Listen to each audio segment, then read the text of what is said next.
Dear Esther is a small downloadable game set in a mysterious, eerie island. When it starts, you have no idea who you are or why you're there. You simply walk. Dear Esther, I've lost track of how long I've been here and how many visits I have made overall.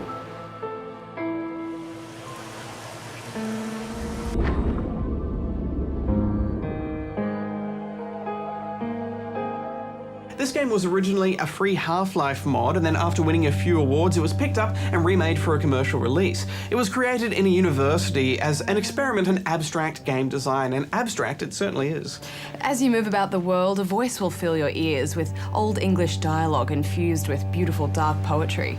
Those islands in the distance, I'm sure, are nothing more than relics of another time, sleeping giants, somnambulist gods laid down for a final dreaming. The words are beautiful, aren't they? Yeah, it's the sort of thing I can imagine myself reading in a good English book on the couch with a cat and a cup of tea.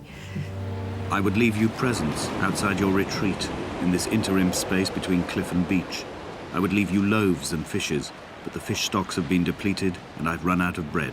Dialogue makes comment on things you can see, or sometimes things you can't. When this paper aeroplane leaves the cliff edge and casts parallel vapor trails in the dark, we will come together. We won't talk about that any further because it's very much about figuring out a jigsaw, but leaving just enough out so that you have to use your imagination to fill in the blanks. I think a lot of people will interpret the story in a lot of different and probably quite personal ways. I actually know someone who burst into tears at the end of it, so it can obviously evoke some pretty strong emotions in some people. Yeah, this game is definitely trying to make you feel something. There's a visceral anger and sadness in all of the words, and accompanied with that beautiful foreboding music and those wonderful string sections, it's definitely emotive. The biggest barrier you have with this game is just putting up with the slow walking and the pace of it. This is pretty much a bushwalking simulator, or a walk 'em up. Come on! Gefasser! Yeah, I mean, I just didn't enjoy this at all. I mean, I know this isn't being touted as a game, but rather an experience, but, you know, already a few minutes in, I just wanted to run or jump or just click on something, but all there is to do is walk. It's a boring experience. The scenery is stunning. I admit I took about 20 screenshots, but I think part of the reason I did that was because I just wanted to give myself something to do, and screenshotting was all I had. Also, you do have a tendency to get lost in this game, especially if you zone out like I did. And when you get lost, sometimes you can hit dead ends, and that makes for some really painful, really slow backtracking. Just run! Just run! If I want to walk around slowly in a game and look at things around me with some dreamy words underneath, I can do it myself in Battlefield.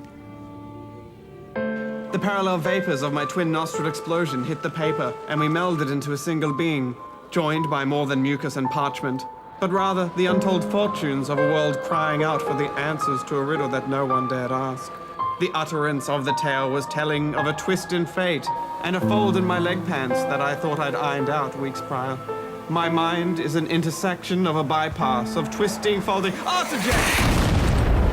Admittedly, it does open up a bit visually once you get to the caves, but I guess the big question is this even a game?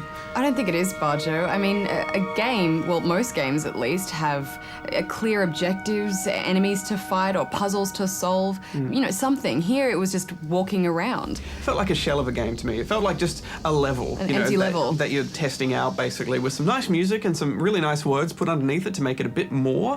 But other than that, it didn't feel like a game to me. But the question is, does that matter, though?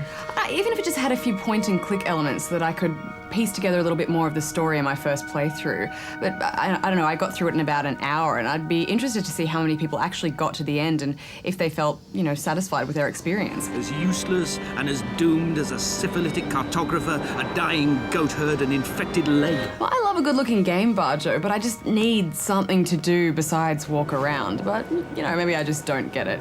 The story is pretty ambiguous too, but apparently every time you replay this game, new bits of information are revealed to you, so you never fully get the whole picture. The last thing I want to do is replay this game. Though I do know people who've played it 3 or 4 times now and have got more information out of it. Before you call us cynics, let's look at exactly what they were trying to achieve with this game. Well, I think they wanted to evoke some kind of emotion and have the player think about the clues you're given to piece together what the island represents. And I think they achieved that on some level, but another part of me just feels like someone created a really pretty island in a source mod and wanted to show it off. I don't think they achieved much here, personally. I just could not get past that slow-paced mechanic. It was just too frustrating, and that ruined the entire experience for me. I'm not saying we shouldn't have games like this. We absolutely should. I just think we should do it better. What do you think of the price of it, though? The price point really is where I didn't get the value. I think it was too much for what I got out of it. You know, for an hour of gameplay, if you can even call it that. Especially when there are other games for the same price that you can get hours of, you know, fun out of. Even though it's so short, I still felt like this wasted my time. I have lots of games to play, Hex, plus there's no jump button, so I was constantly getting owned by bits of wood and rocks on the ground, so it had a few technical problems there too. Anyway, what are you giving it, Hex? Well, I'd call Dear Esther a journey in interactive poetry, and I'm scoring it with this picture of a tree, which I think represents whatever score inside of you it manages to evoke. Well, I'm going to go for a wispy breeze out of 10.